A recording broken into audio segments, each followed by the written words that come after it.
of the Lone Star class. I hope that you had a good first week and you were able to get through most of your assignments and your reading. You should be reading Chapter 2 in the Lowick Ginsburg book or any chapter on the U.S. Constitution. This week we're going to talk about the foundations of the United States as well as some constitutional provisions. In class next week we will review the material as well as talk about Texas.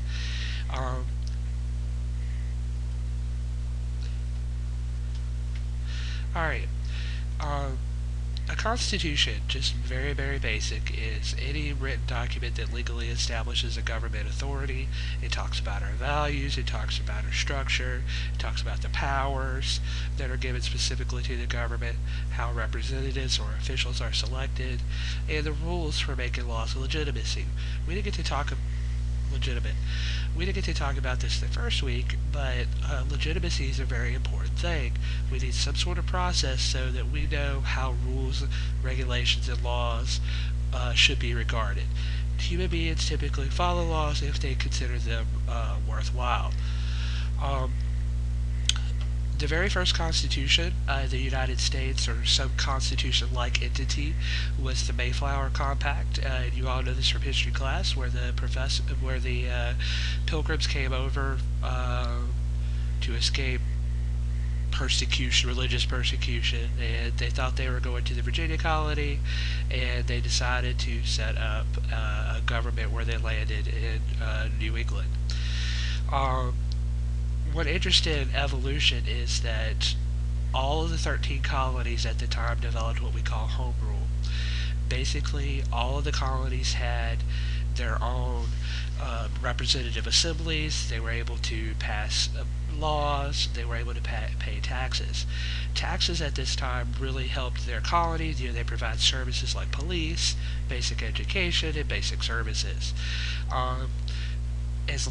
How the relationship sort of degenerated is that as long as the colonies were open economically to England and provided stuff like sugar, raw materials like timber, tobacco, consumer goods, things of that nature, England let the colonies do whatever they wanted to do.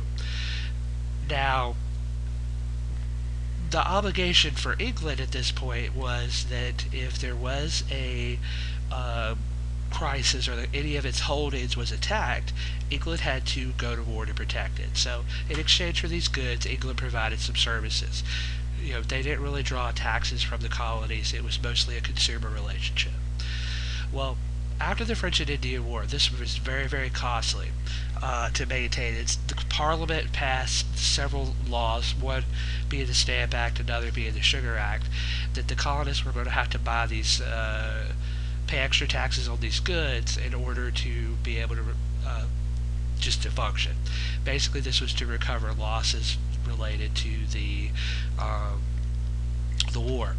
This was really upsetting to the colonists because traditionally taxes that had been paid in the colonies went directly towards the people, or provision of direct services for the people.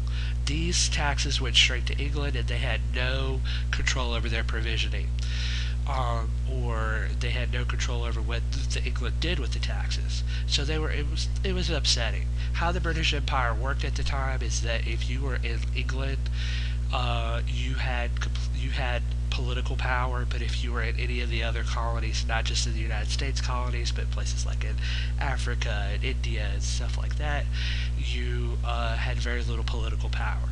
So the colonists were upset, not specifically about the taxes, but it was almost like when they left England and they realized that they had lost a lot of political power. How this worked, this trading relation. Basically, the 13 colonies sent goods and services over to England. England manufactured it, sent it back to the colonies. And where the triangle comes in is that another leg of this not shown is they sent materials to Africa to trade, and slaves were ended up going back to the 13 colonies. This blue symbol up here is the British pound, and here's the dollar, but really at this point it was just all pounds and that type of currency.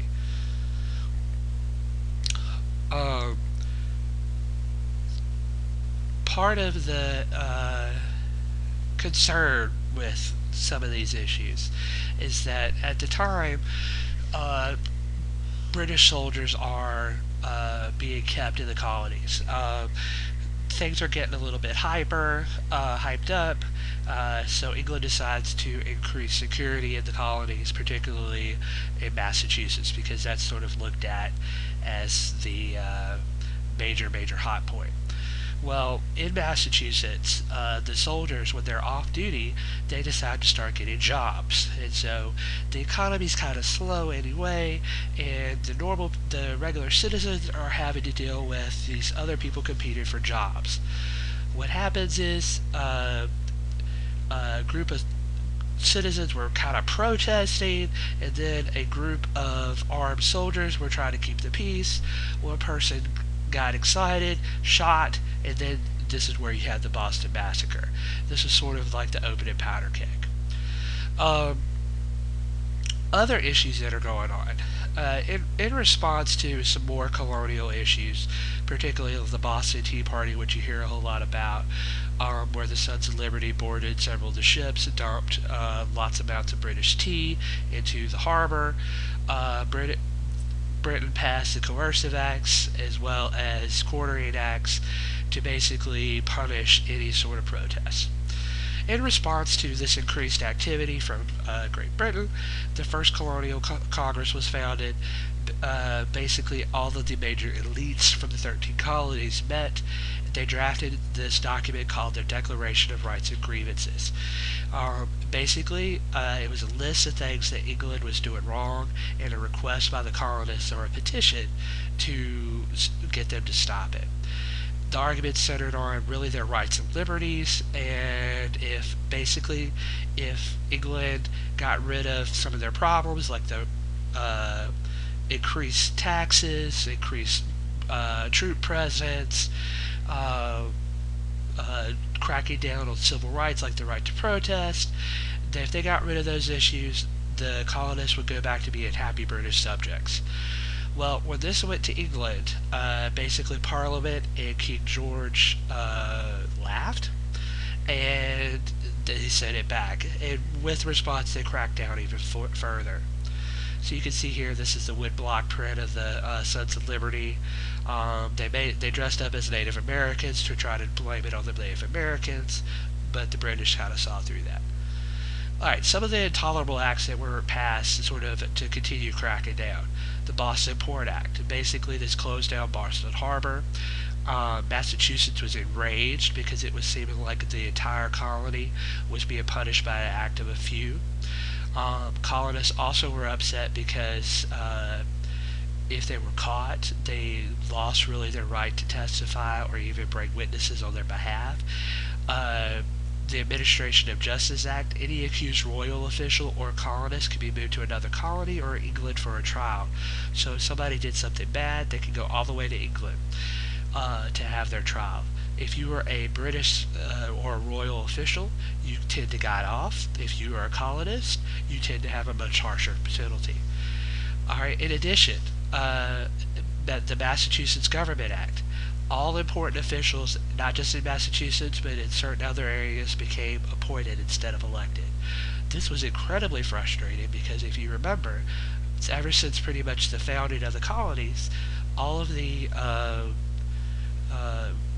government officials have been elected. The colonists have been used to electing and selecting their own officials to run the government. So this was kind of a slap in the face. And then the Quartering Act was very, very frustrating because you would have troops being held in any open residence. Alright. In response to all of this, there's a lot of issues being discussed in the Continental Congress. The Second Continental Congress was debating on whether or not they should secede. The Founding Fathers were very well-read people. They were reading to people like John Locke that we talked about earlier, Thomas Hobbes, and they really understood this idea of what a social contract was. And they believed that England's actions had broken the social contract, and this was grounds for the colonists to separate. So they wrote the Declaration of Independence. Quick fact, Thomas Jefferson was the one that wrote the majority of it, except and he plagiarized a lot of John Locke, and he decided to that they had to kind of edit it a little bit. But we hold these truths to be self-evident that all men are created equal and they are endowed by their Creator with certain unalienable rights that are among these life, liberty, and the pursuit of happiness.